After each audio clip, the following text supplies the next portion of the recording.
Ayy, look, ayy, ayy, yeah, look, ayy. I'm in the lab like Dexter, brand new batch he tested. I'm with all the extras, don't try and bitch, I'm pressure.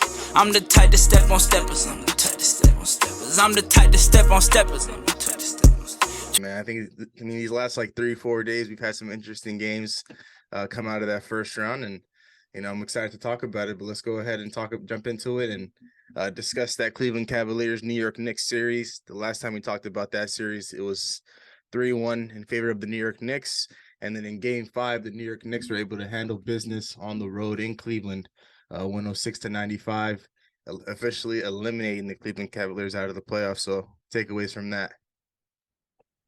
I don't think people were expecting this from the Cavs at all. I think the expectation coming into the season with the addition of Donovan Mitchell was at least this was going to be a second round team, maybe at best a sneaky conference final type of team. But for these guys to go out of there in the first round in 5 is just extremely disappointing. Donovan Mitchell kind of struggled in the last 2 games, but this team has holes that it needs to fix. They're still young, but for guys like Jared Allen to come out saying the lights were brighter than I expected is, to me, that's just ridiculous. Like, Mitchell Robinson did an absolute number on that team. And he's one of the 3 best guys that were on the Knicks team on this first round series, just absolutely dominating the offensive glass, just blocking a bunch of shots. And then, of course, the guy that's at the head of it all was Jalen Brunson.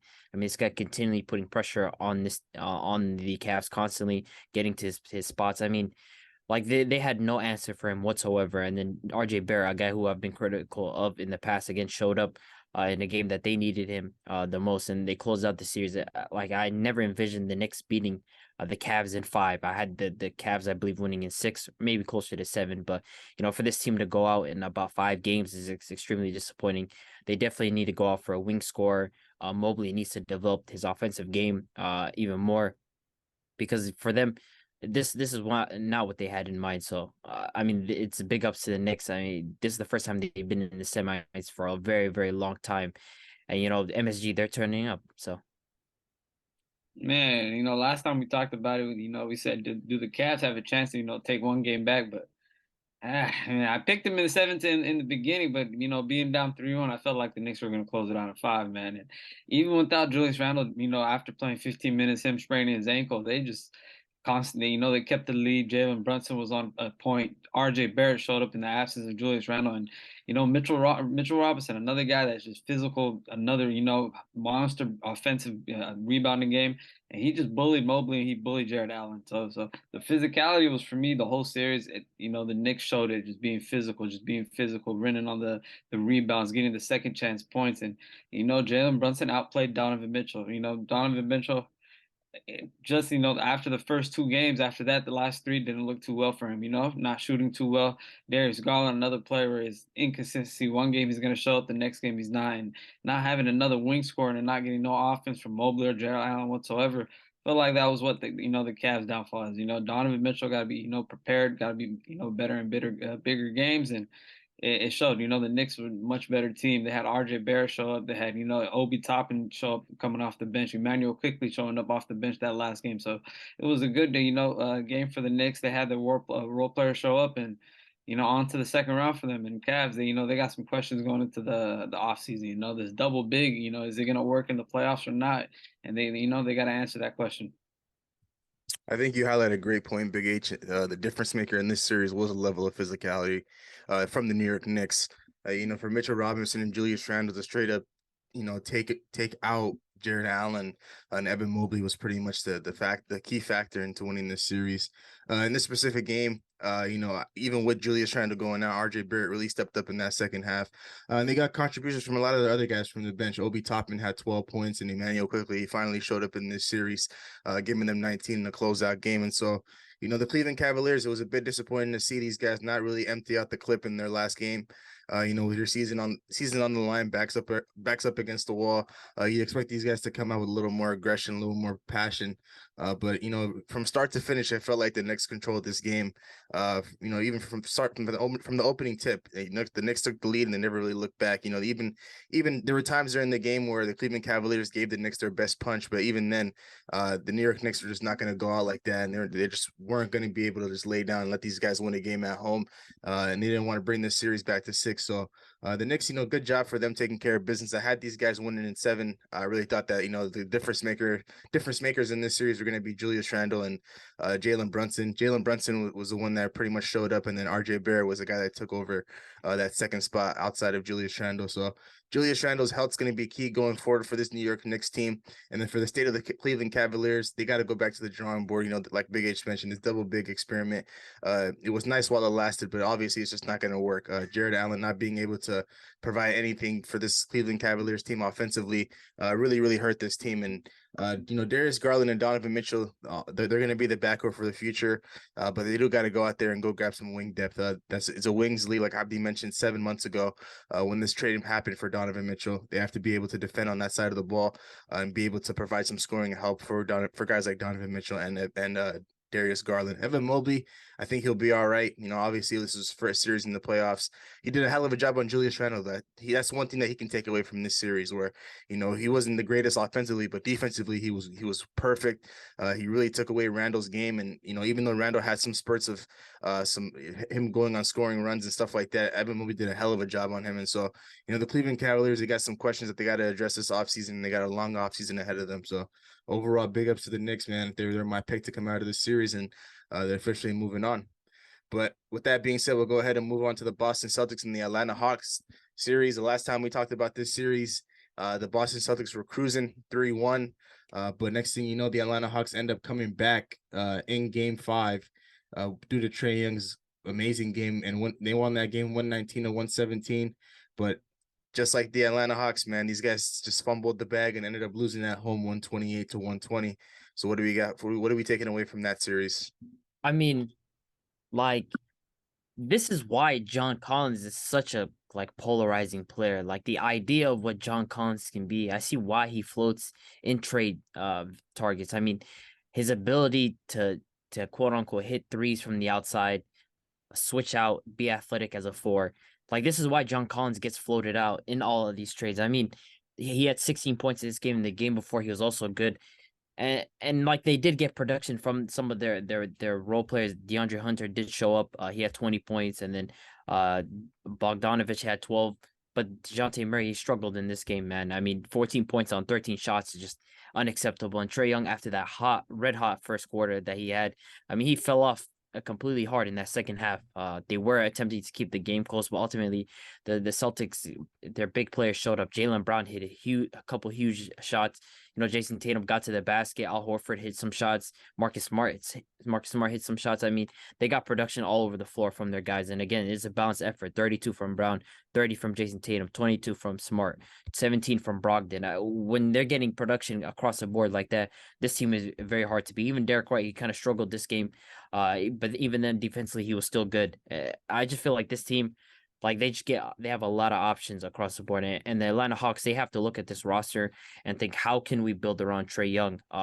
Is he going to be the number one guy for us going down in the future? Should we go out and get another guy to pair up with him? Because DeJounte Murray experiment, I don't think they're going to go away from it. I think they're going to stick with it. But who else can we surround around these two to make this team better? So they have a lot to look forward to. Yeah, man. I mean, it was 113 with 4 minutes left, and I felt like, the Hawks crumbled. They could have at home, they're in a perfect spot, and they could have knocked down shots, and they give up a Horford 3, then they give up a Tatum step back 3, then they give up a Tatum dunk, and they're down 121-113 with a minute 50 seconds left, and they still haven't hit a shot, and Trae Young goes cold in the second half, and his running mate Murray, he hasn't been well the whole game. I think first half he was like 0 for 8, 0 points. He wasn't not even helping whatsoever in the first half. So, John Collins, the last two and a half, 3 games he stepped up. Abdi spoke about it, him coming in, try to help Trae Young. DeAndre Hunter did the same, but when your second star DeJounte Murray's not there fully, and he getting suspended the game before, and him not showing up most of the time, it's embarrassing. Although Trae Young second half, his shooting splits were horrible. You know, he could have had better shots. He wasn't hitting his shots, and defensively, they're attacking him. So, Boston came in with the objective. I felt like they should have closed it out in 5, but they got it done in 6. And like I said, how can you build your team around Trae Young? You can't be putting around these type of players, to help him on the offensive side of the ball nor the defensive side of the ball. So, I feel like Trae Young's in a tough predicament. They've been, toss his name out in trade details. He's been quiet that down, but at the same time, he's got to get more help on this team. Yeah, before I even talk about that closeout game for the Celtics, I do want to highlight Trae Young's performance on the road in Boston because, he pretty much came in there one-man army. He was down, I believe, 18 at one point in that game. He was able to rally the troops back and have a performance for the ages. Trae Young was struggling a little bit this series, and for him to come into a hostile environment in Boston where, people were already counting him out, even way before his running mate DeJounte Murray got suspended. And he came out there and put on the show, 38 points, 13 assists, got some contributions from Bogdanovich and John Collins. But to go back to that last game, game 6, you really got that. I really got this feeling, where I told myself, the Atlanta Hawks, somehow, some way they were going to fumble this. Like, they had a nice game where pretty much they could have shifted the momentum their way in this series with the winning game 5. You're going back home. DeJounte Murray's coming off a suspension, so he's pretty much well rested. And you're playing in front of your home crowd. This should be an easy one. You should be able to go into your home building and pretty much protect home court and give yourself an opportunity to go out there and win a game in game 7 in a building you've already just won. And you just won there in game 5. But leave it up to the Atlanta Hawks to fumble the bag and fumble the opportunity that was placed in front of them. Like Big H mentioned, DeJounte Murray pretty much this is who the loss falls on. If he just steps up in that first half when Trae Young has it going and just gives a little bit of help and pitches in here and there, I feel like this game's a little bit different. But without him contributing anything in that first half, it allowed the Boston Celtics to kind of just hang around in there. They got 2 tough shot makers, man. Jason Tatum and Jaylen Brown. They just had it going the entire night. And big ups to Jaylen Brown specifically, man. A guy that I've highlighted since the offseason, and a situation where I always thought their duo was always a 1A, 1B situation. And, he proved it this series to me. And I feel like he's proved it in many other series as well. He's just not that second, that number 2 guy, clear cut. He's right up there running with Jason Tatum. He can do exactly what he does in terms of shot making. But, if Jason Tatum does have the edge on the facilitating side and stuff like that. But, those 2 guys were the true, big pieces for the Celtics. And they came through in this game specifically, shot after shot in that fourth quarter. It was kind of like, you take a shot, I take a shot. And then pretty much with Trae Young not being able to put the ball in the basket in that second half and DeJounte Murray kind of picking it up, it just wasn't enough to withstand, that Boston Celtics run. And, this team's a championship contending team. This is what you're supposed to expect from the Boston Celtics. And a couple of, their issues are always put on display for me. Their lack of, whenever they're cold from the 3-point line, that's kind of when they struggle. They're a team that relies heavily on that 3 ball. And when that 3 ball is not falling, they don't necessarily rely heavily on going into the paint, taking mid-range shots and stuff like that. So I feel like, that can hurt them down the line when they go up against tougher teams and stuff like that. But for this specific series, they're able to escape this one, taking care of business on the road. And now they look forward to a series against the Philadelphia 76ers come Monday. So the Atlanta Hawks, of course, we've already talked about, their issues and what they have to address in this upcoming offseason. They got to figure out what type of roster they want to construct alongside their 2 guys, DeJounte Murray and Trae Young, and they got to figure it out real soon. So overall, solid season for the Atlanta Hawks, and the Boston Celtics move on. But now it's time that we talk about, the most interesting matchup in the Eastern Conference from a couple of days ago, and that's the Miami Heat going up against the Milwaukee Bucks in game 5, I believe, in Milwaukee. And the Miami Heat were able to escape this game 128-126 in overtime. Of course, Jimmy Butler, another Jimmy Butler masterclass performance, putting up 42 points, 8 rebounds, and 4 assists. Takeaways from this. I mean, like, this game, well, I didn't expect to win this game just because, it's on Milwaukee's floor. I'd have expected them to win this, and then at least we come back the next game because we'd have had multiple chances to end up closing out the series. But, I mean, that fourth quarter, it all sparked with Gabe Vincent and Bam Adebayo. Gabe Vincent started hitting some big shots. Bam defensively, he got some huge key stops on Giannis. And then, of course, Jimmy Butler just coming up in the clutch. I mean, this guy, this is probably one of the best first round series we've ever seen in our lives. This guy who showed up shot after shot. I don't even remember. I think his lowest total output in terms of points this series was like 25, and he still shot positive in that game. I mean, for this guy to consistently show up for this team without, a secondary shot maker and Tyler Hero and Bam struggling offensively, it just goes to show me the level of play this guy is when it comes to the playoff. I mean, he's the ultimate playoff riser. And of course, we got to give credit to Kyle Lowry and Bam in that fourth quarter defensively. Have multiple stops that these guys were getting. And then I felt like the Milwaukee Bucks were shook. It felt like at some point the Heat just absolutely took it to them. Like the mentality wise for the Bucks, it just wasn't there anymore. Every time, I mean, you have Giannis throwing bullets to Chris Middleton because he's scared of shooting the free throw. I've never seen that. Like from a star player, from a superstar player, this guy is literally running away from the ball because that they're gonna foul him. I mean, shot after shot, this at the free throw line, this guy was just missing, and it felt like nobody wanted to take a jump shot or nobody even wanted to score. And then Giannis stuck in the free throw line, and then what really bugs me about this series is everybody eating up what Giannis said at post game, talking about, there's no failure, it's just steps to success. I feel like that's just such a cop out. He's a number 1 seed that literally just lost an 8th seed with 7 undrafted players. There's no excuse. There's 100% a failure. Kobe Bryant 2008 when he lost to the Celtics, what did he say? He said that was literally a failure. Even if you won MVP that season, he called it a failure. And for everybody to eat up what Giannis says and talking about, it wasn't really a failure. It was just steps to success. It was a failure, and it's okay. Just go on to the next season. But for people to excuse Giannis to sit there back-to-back fourth quarters where he had absolute stinkers and the overtime where he practically did nothing, I mean, I just feel like it was a cop-out. And I'm happy my team won. Jimmy Butler again showed why he's one of the best players come playoff time. But for people to excuse Giannis in this scenario and just strictly blame it on Coach Budenholzer, I'm just not a fan of that.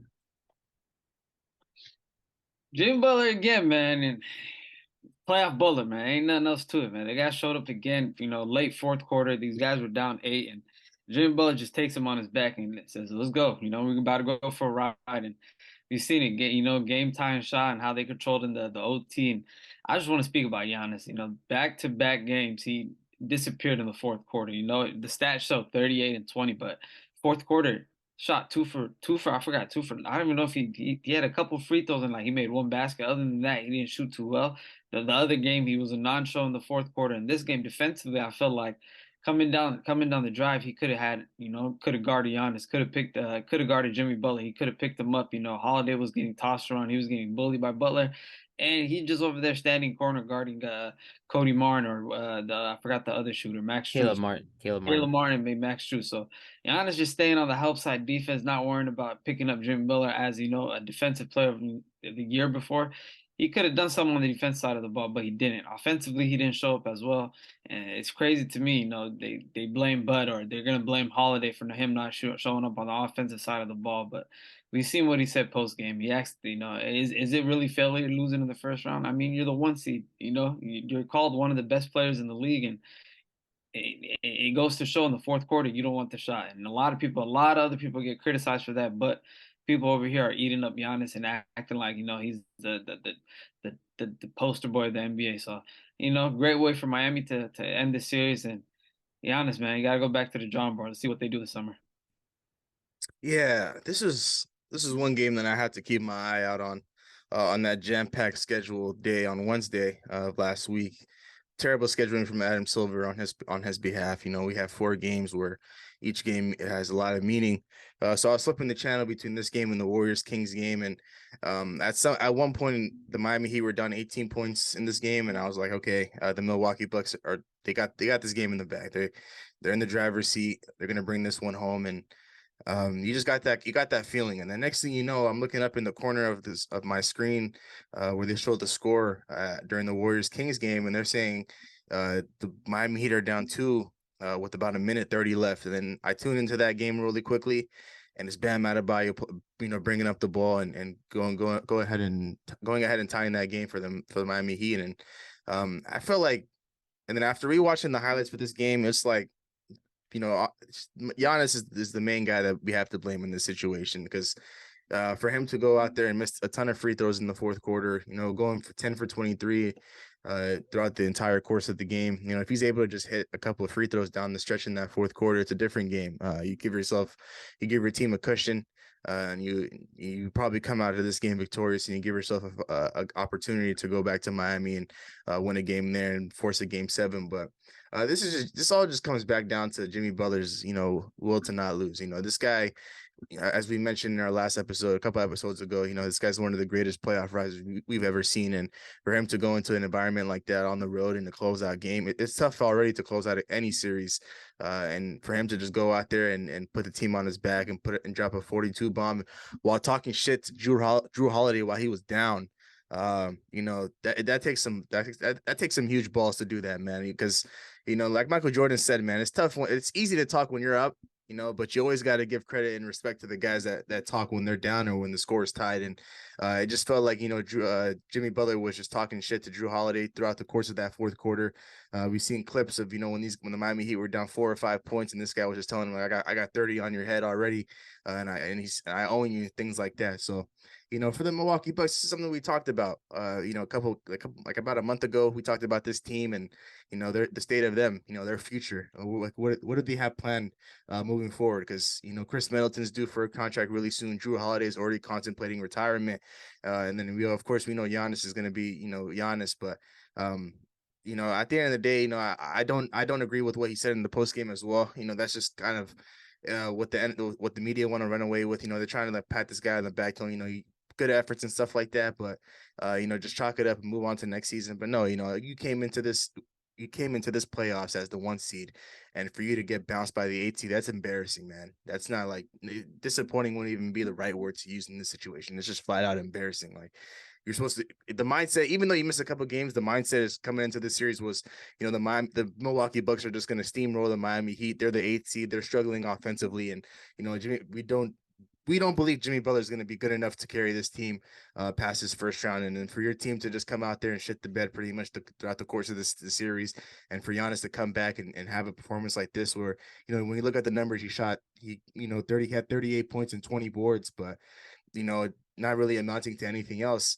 It's just flat out embarrassing, man. So, the Milwaukee Bucks, they got some things to fix up. Mike Budenholzer, like we mentioned a couple episodes ago, he just got out coached by Eric Spoelstra, man, one of the best coaches in our league. And so, the Milwaukee Bucks, they got to answer a lot of questions. They got to figure out what they want to do with this roster, this aging roster specifically. And it's going to be interesting to see. But the Miami Heat, man, because it's kind of crazy because a couple months ago we were talking about this team not making any moves at the trade deadline. Pat Riley sleeping on that very last day of the trade deadline. Next thing you know, these guys come into the postseason with Jimmy Butler and Tyler Hero getting injured so early, and now they're moving on to the second round playing the New York Knicks. So it's interesting, and it's been a wild season, wild first round. But with that being said, we'll go ahead and move on to the Los Angeles Lakers and the Memphis Grizzlies series. And in game 5, the Grizzlies were able to win this game 116-119, giving the Grizzlies some life in that series, taking care of business at home. But, being down 3-1 is already tough as it is in any series. But the Lakers were able to come back home in game 6 and win this series 125-85. Pretty much took a commanding lead throughout the course of this game, and they earned themselves the right to book a trip to the second round of the playoffs. So let's take away from that. I mean, this was probably one of the better defensive performances from a team in the entire playoffs. Like, just from the first quarter, I think they shot 7 for 24, or 7 for 29, one of the two, I believe 7 for 24. And then the second quarter, again, could not get anything going. I mean, I feel like the offensive processing for the Memphis Grizzlies just wasn't there all series long in terms of just continually challenging Anthony Davis at the point at the rim. I mean, he had a dominant defensive performance. Offensively, you can make an argument he was up and down all series long in terms of his scoring ability, but defensively, I mean, he showed why he's one of the best defenders we've ever seen, at least in our generation. I mean, consistently blocking shots and altering shots, and they had a point to prove in this game. They weren't going to let them come into their home in Crypto Arena and allow the Memphis Grizzlies to sneak a game and take it to 7. And, it was just a dominant performance defensively. And then, of course, offensively, D'Lo contributed, and then LeBron and Anthony Davis, they got their punches in. But, by the third quarter, this game was done. And Santi Aldama ended up being the high scorer for this team. John Morant was struggling. Desmond Bane had nothing going. Dylan Brooks, as for the entire series, had nothing going as well.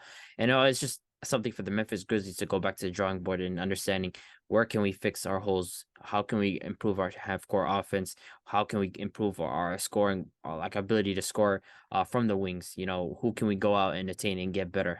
This team is still very young. They've been a second seed for back-to-back seasons. It just shows the amount of talent that they have, but there's definitely some things that they need to address that were exploited during the series. And the Lakers, of course, defensively, they took advantage of that. They just did not allow the Grizzlies to get into their actions, and they took advantage of the fact that Dylan Brooks did nothing. And I've been a fan of Dylan Brooks' antics all series long and the entire playoffs, but I just can't respect him ducking media availability. Ja Morant, I respect the fact that Ja Morant and Desmond Bane and Jaren Jackson, I respect the fact that they're like, we lost. We were talking and we lost. We got to deal with it. Simple as that. Straightforward, like men. They accepted. They had accountability. They straight up, Ja, when he was asked about his comments about I'm fine in the West, he said I got to deal with it. I lost. It's simple as that, like I meant. But for Dylan Brooks to go out there and, he's walking around in his Birkin bag and just ignoring the media and stuff like that, I just can't respect those antics. And I don't think I'll see Dylan Brooks in a Memphis Grizzlies jersey next season. So, Lake Show, man. We blew them boys out by 40. By 40. They thought they had a chance. And man, it just looked beautiful, from the jump, from the get-go defensively. We set the tone on the defensive side of the ball. And, that led into the second quarter, giving us a 17 or an 18-point lead heading to half. And all goes to Anthony Davis holding down that paint right there. All goes to our commander on the defensive side of the ball. He just, every game this series, he'd been there defensively, 4 blocks, 5 blocks, 2 steals, just holding down the plate, disrupting shots. And, man, offensively, we finally got that D'Lo game. That D'Lo game I've been waiting for, that 30-ball game, and he was just firing on every cylinder from the 3-point line, from the 2-point line. He was getting to the basket. He was getting around Ja Morant. And Ja Morant's just a cone on defense. Whoever you put him on. You put him on Austin Reeves, he gets his buckets. You put him on D'Lo, he gets his buckets. You put him on Schroeder, he gets buckets, So defensively, they're targeting Ja. And we just, could cruise control most of the game. LeBron had 22, AD had 16, and they didn't have to do much on the offensive side of the ball because we was getting everything on the defense side of the ball. So, I'm glad we finished in 6. I'm glad that we got some extra days rest. And Memphis, man, they got to go back to the drawing board. That bum Dylan Brooks is not going to be on that team anymore. And offensively, they need a second guy that can go get a basket other than Ja Morant. Desmond Bane is a good player, but he's not a star. He's not a star level player to back Ja Morant. And you got Jaren Jackson, great defensive player, but offensively inconsistent too much. So they got to get a second guy that can actually go get a basket, another wing, probably a wing player, and we'll see what happens with them. Man, I got the perfect way to start this my takeaways from this game or this series off, man. Well, that trick, man. All these guys do is talk, but when the going gets tough, the tough gets going, man. Send these guys home. I picked the Lakers to win this game, win this series comfortably. Going back to Memphis, I didn't necessarily have any expectations for the Lakers. I knew the Memphis Grizzlies were going to come out of that game victorious, and a lot of things went wrong for the Lakers in that game. Anthony Davis had himself a nice performance, but LeBron James didn't necessarily have it going, and they have some efforts from Desmond Bane and Ja Morant. It was just enough for them to get by. But I knew the Lakers, when they got back to the crib, these guys are going to take care of business comfortably, and that's what they did. Winning this game 125-85. It was about a 40-point blowout in like the third quarter. I had to turn off my stream because this game wasn't even entertaining at that point. What's the point of watching these guys go out there? The Memphis Grizzlies put up bricks while the Lakers are just getting out there in transition, getting easy buckets, man. The Lakers took control of this game, game 6 specifically, from start to finish. From the opening tip, these guys, made it a point to just clamp these guys up. Darvin Ham, he's been trying to put a lot of emphasis on that side of the ball and trying to get these guys locked in because he feels like these guys have the offensive firepower to compete with anybody in the league. And so, for these guys to come out gunning, it was nothing new to them, but what they put on display on defense was something that, that was pretty surprising to them, and they want to kind of keep that thing going for the rest of the playoffs. And so, for the Memphis Grizzlies, man, like what's next? Ja Morant doing all that talking, all that front running during the middle of the season, talking about I'm fine in the West, and he even came out and said again, after the whole Kevin Durant trade and stuff like that, he raised his hand when they asked him whether or not he's fine in the West, and he kind of doubled down on that. And for him to go out in the first round 4-2 as a 2 seed in the Western Conference, that's disappointing. I wouldn't say it's up there with the Milwaukee Bucks, but it's still embarrassing as it is, because you had home court advantage in this series. You know, the Lakers pretty much came into this postseason through the playing tournament. You know, they were struggling throughout the course of this season. They turned their season around at the trade deadline, and you weren't able to get these guys home, send these guys home in the first round.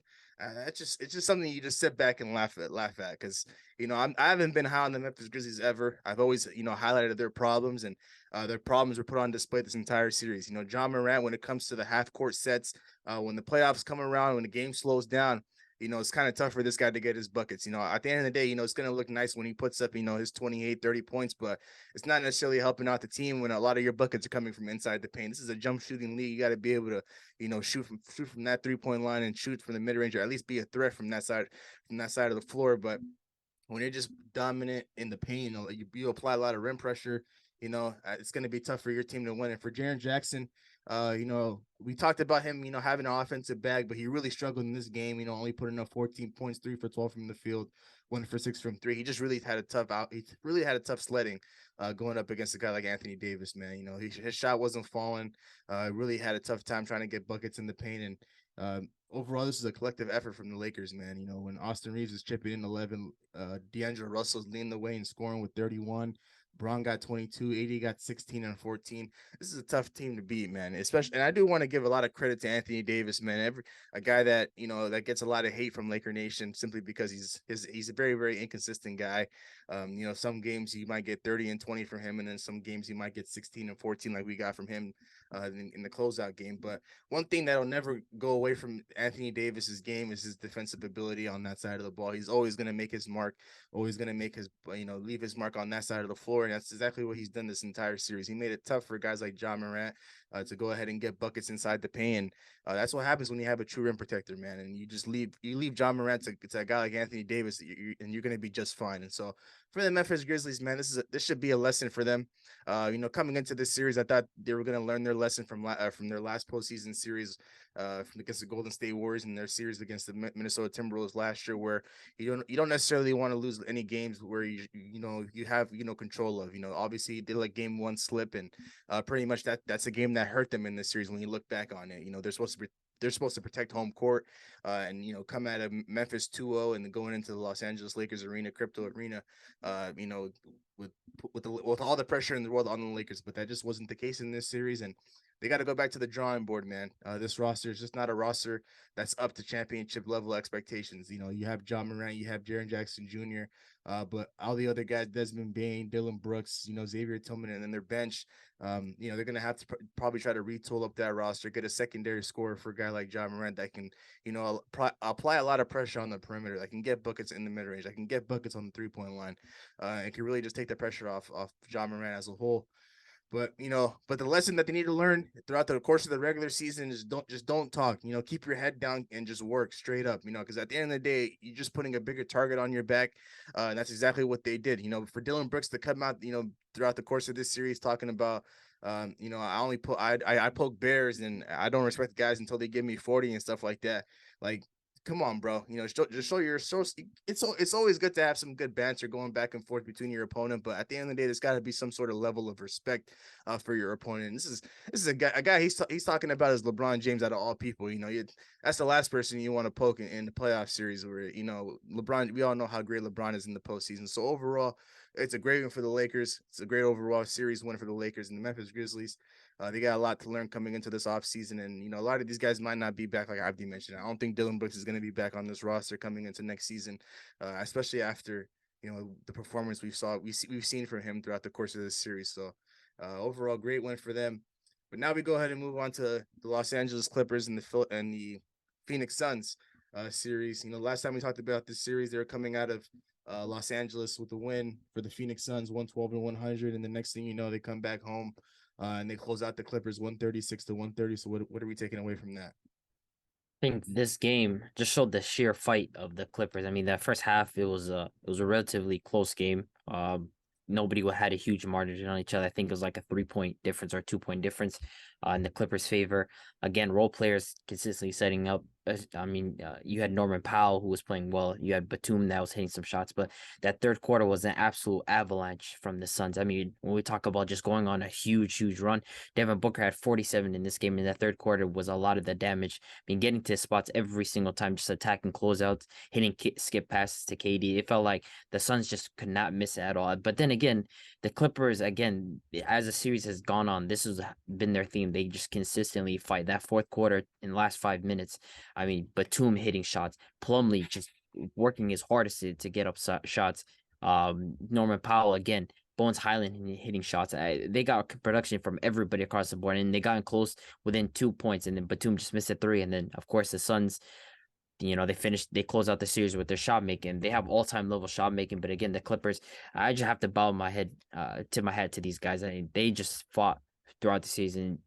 I hate always doing hypotheticals with these guys because it's the same story every single year. But if these guys were healthy, man, it would be a whole different story. I mean, with these level of role players and having Kawhi and PG would have made the world difference. But the Suns, they have all-time level shot making. It was on display with Devin Booker. This was just a monster series from him, and he was the best player on the floor every single time. Just getting to his spots, the mid range, the free throw line, getting to the basket, and then hitting 3-point shots. This team was just tough to beat, and so you got to tip your hats off to every single guy on this roster. Even Westbrook, he struggled in this last game, but overall in the series, nobody expected this from Westbrook, and I expect to see him back in the Clippers jersey next season because he did a hell of a job for these guys, just trying his best without Kawhi and PG. So we're gonna talk about the Suns in a bit as well. Yeah, man, Clippers again fighting back, down almost 18 coming into that fourth quarter after an avalanche that late third from the Suns, and them just every game, the last couple games without Kawhi, just being resilient and fighting and fighting and fighting. And today, that game, especially, Westbrook, wasn't that great, but everybody else showed up. Batum off the bench, Plumlee off the bench, Trey Mann, Zubac had a nice game, Marcus Morris Sr., he had another good game, and Norman Powell had a great game, and they barely lost, but it just shows that they, without their two stars, they still can compete, and that's what they did. Every single game they were competing against the Suns, and it's tough. Devin Booker was on the heater, and then his whole series he been on the heater. And then you got KD right behind him having another efficient day of scoring. He came in clutch with a late basket late in the game against them as well. But hey, like Ib said, you got to tip your hat off to the Clippers. But there's a lot of stuff going on in that locker room. A lot of stuff going to happen during the offseason, and they got a lot of questions if they want to keep Kawhi and PG, or if they're going to trade one of them and get some assets back. But we'll see. Yeah, man. My takeaway from this game is, you got to give credit to the Clippers for showing some heart, with their backs up against the wall, especially dropping those 2 games in Los Angeles. They did the best they could with what they had, and like Abdi said, you hate bringing up hypotheticals with Kawhi Leonard and Paul George being healthy. What could this series been, with those 2 guys? But they had to just go roll into the Phoenix with what they got, and they had a close game. It was close down the stretch in that game, and just the shot making from Kevin Durant and Devin Booker was the difference maker because if you just need superstars in that moment to kind of close out the deal and go bucket for bucket with the other 2 superstars, and that's what the Clippers lacked. And the difference maker in this series, if those 2 guys were healthy, would have been the bench from the Clippers. I feel like, as we all mentioned, throughout the course of this series, if the Clippers had their 2 guys, the bench was going to be the difference maker.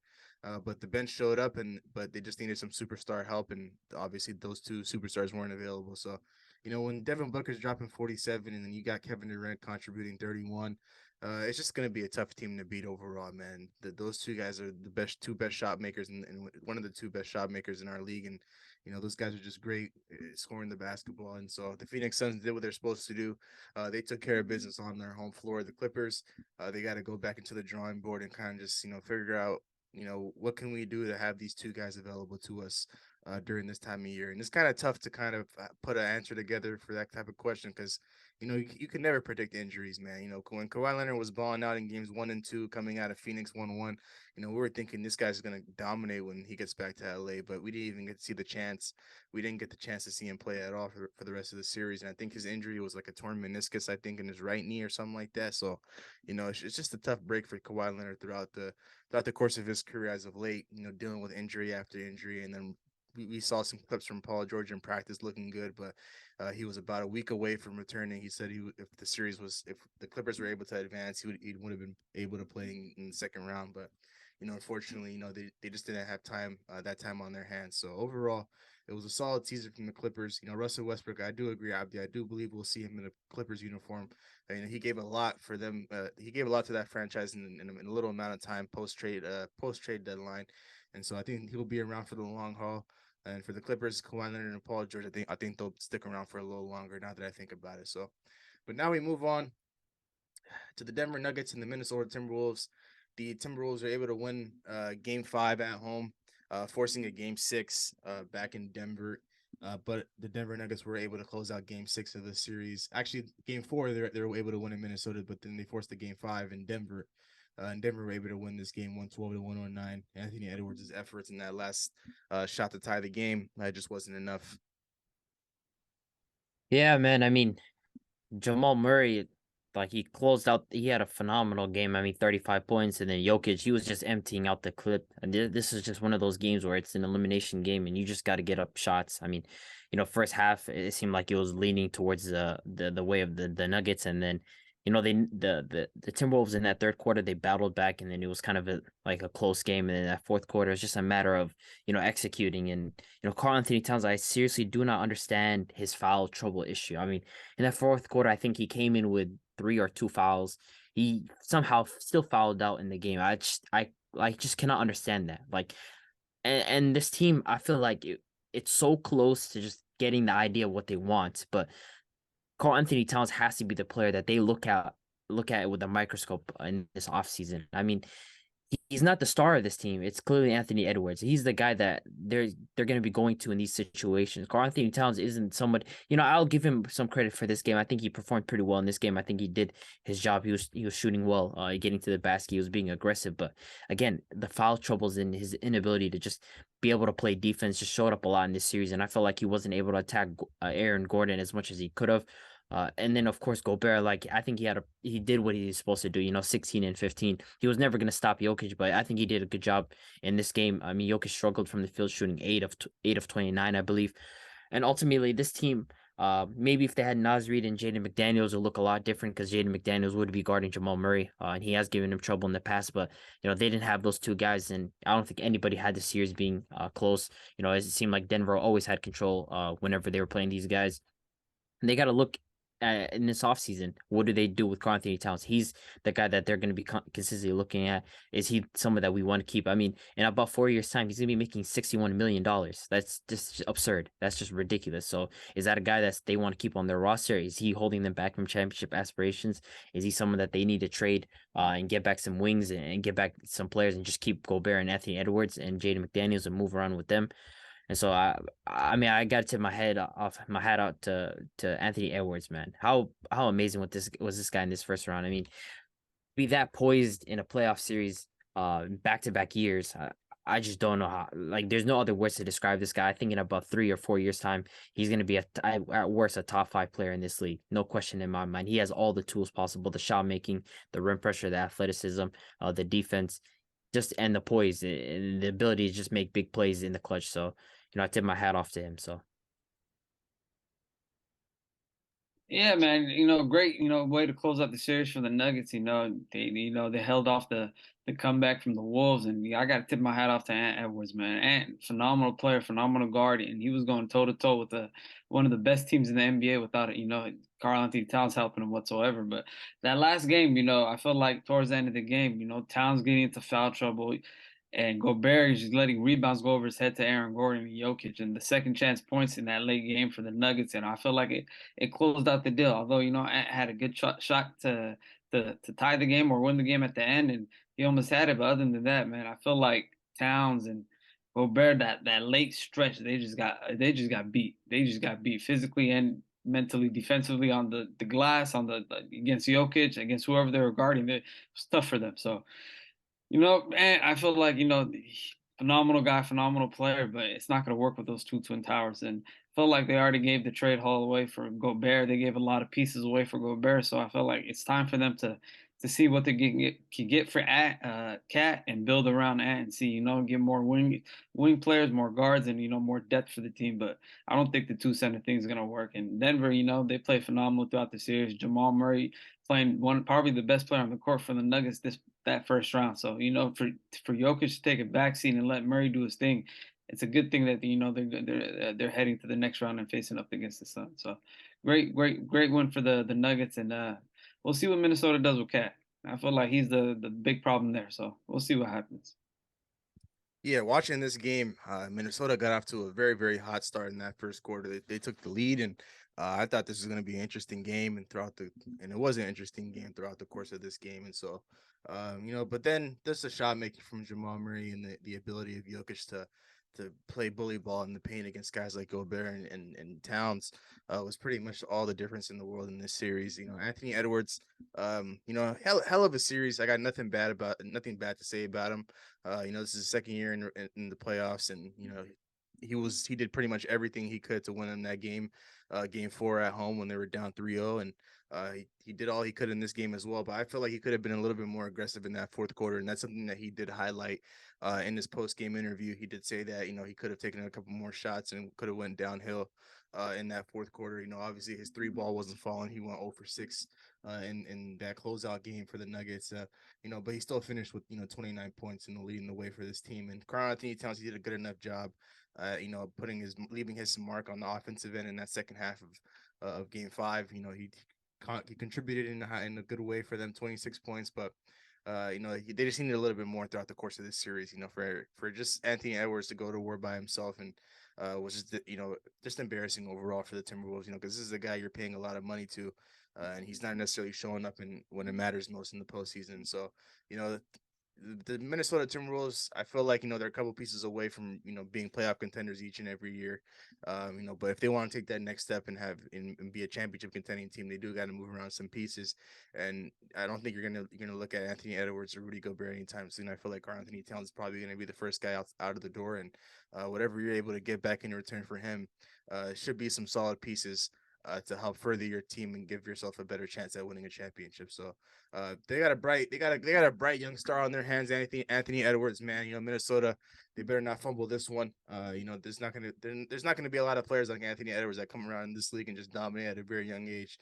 He's left his mark on this league, and he's gonna continue to do so for years to come. And so they gotta do right by him.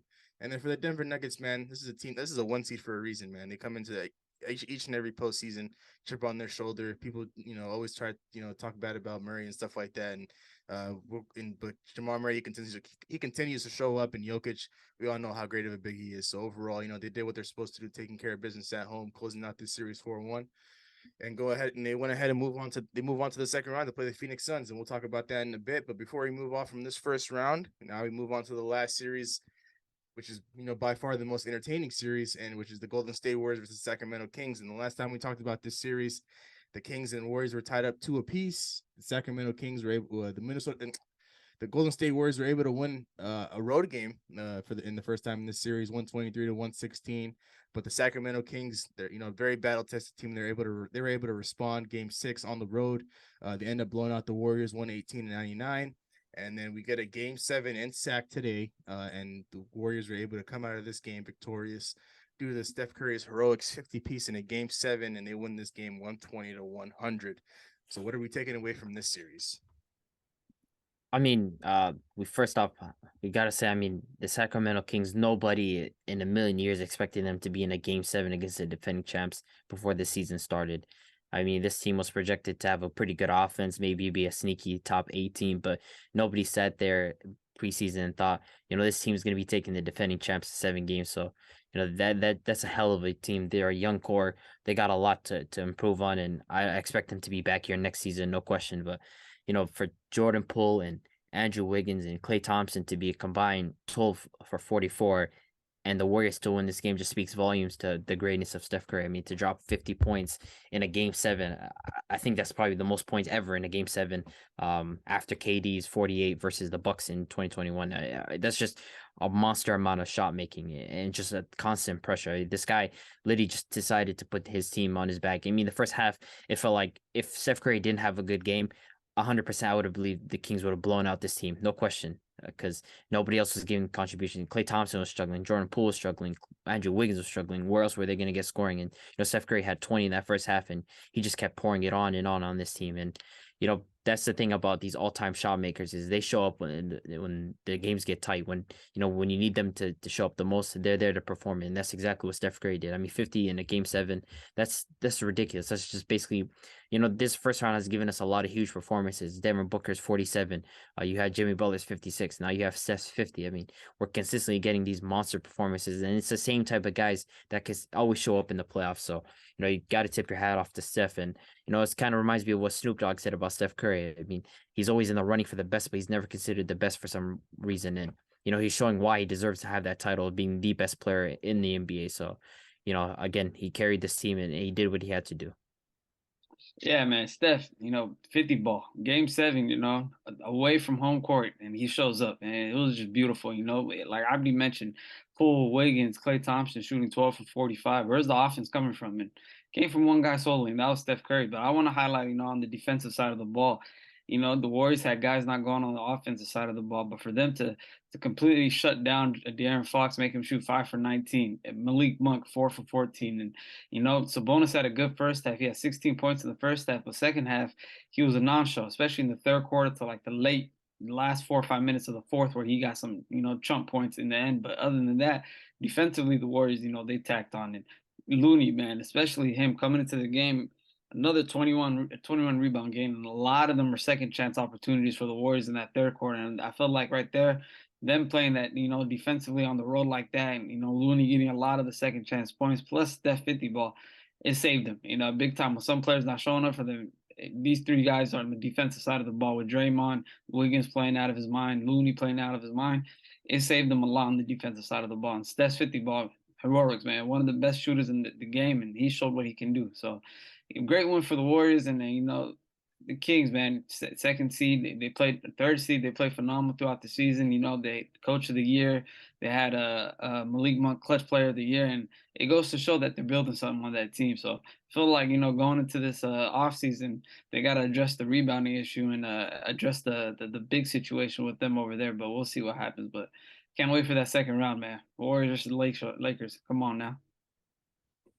Yeah, I'll take a little bit of a stroll backwards and talk about that game 5 in Sacramento for a little bit. And, it felt like that game was going to be the difference maker and decide who's going to win this series. And, when the Warriors were able to come out victorious in that series, I kind of thought the series was over there.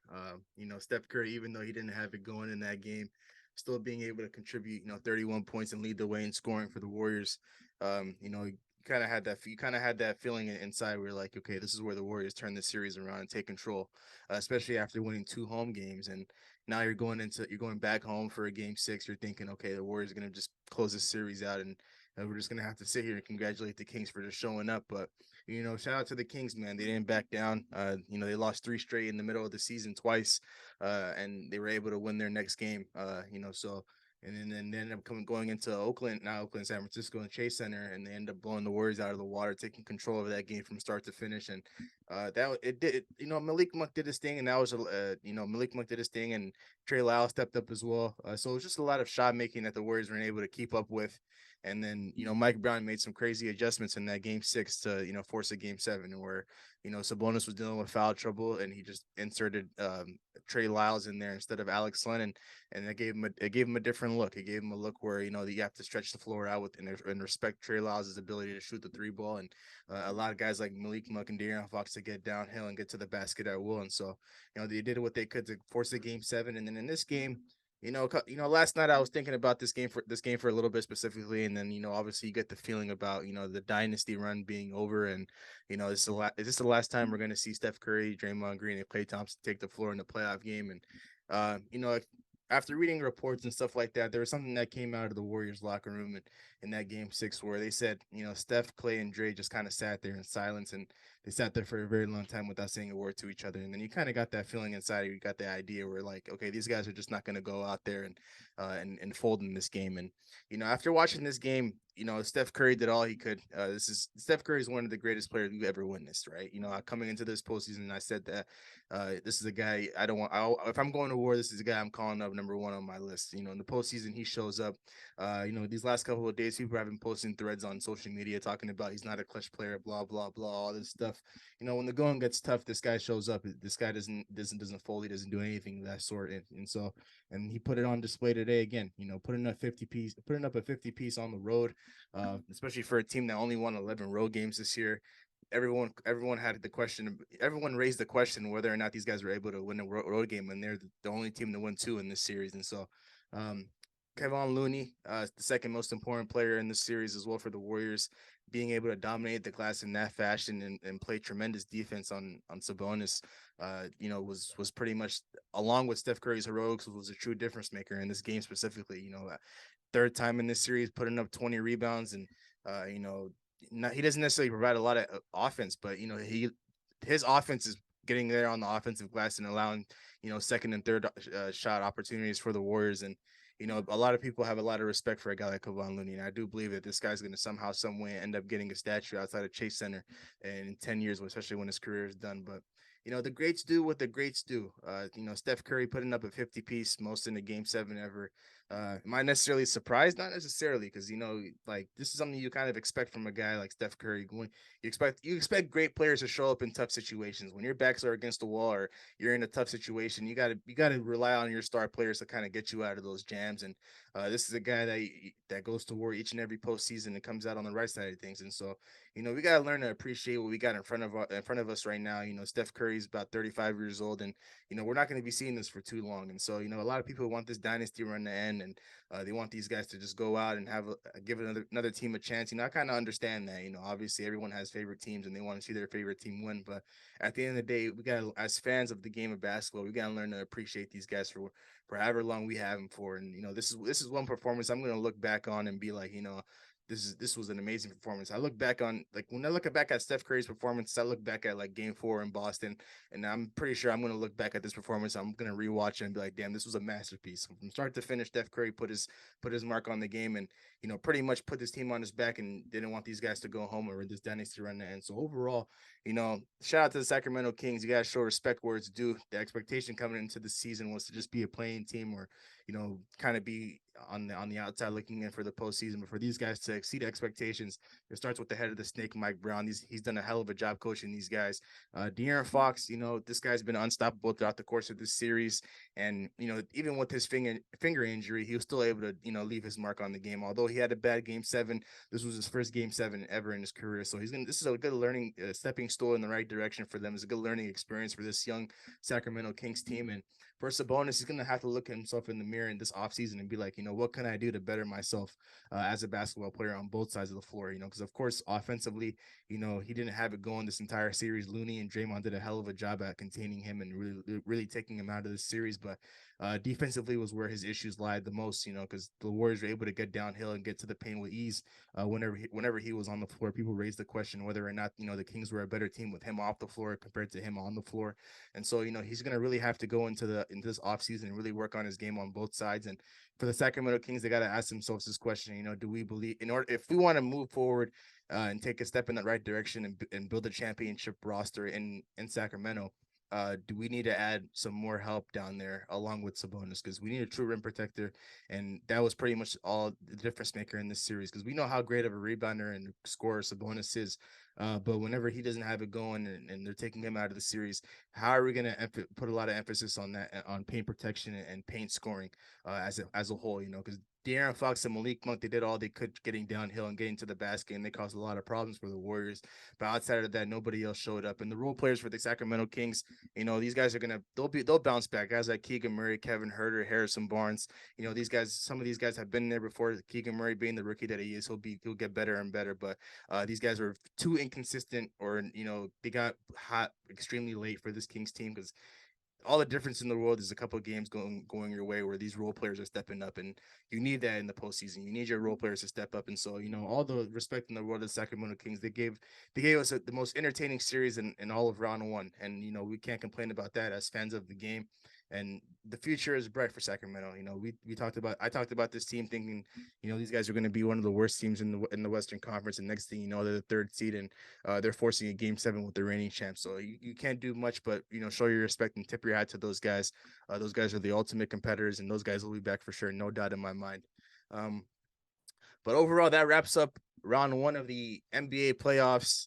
We've had some interesting matchups, hell of entertaining series from here and there, and we got some entertaining basketball. But the playoffs doesn't stop here. Record a new hit, then we making us a film. Wouldn't sign a deal if I got a couple mil. Been in the lab, now they throwing out deals. Yes, me and now Lakes, now that's overkill.